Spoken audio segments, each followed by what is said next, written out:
টিপে ধর আঙুল না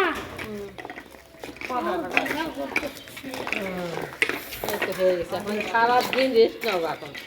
এই নোংরা মোংরা আছে একটু দেখি, এখানে একটু নোংরা আছে।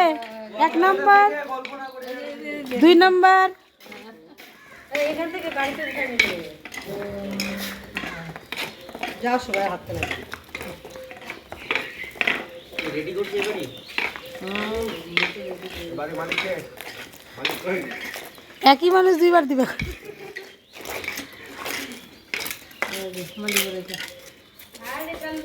ক্যামেরাটা হয়ে গেল, ক্যামেরা ভিতরে গেছে বাড়ি যাস না এখানে উঠে ঠিক আছে নে দাঁড়া ক্যামেরাম্যান রেডি হোক।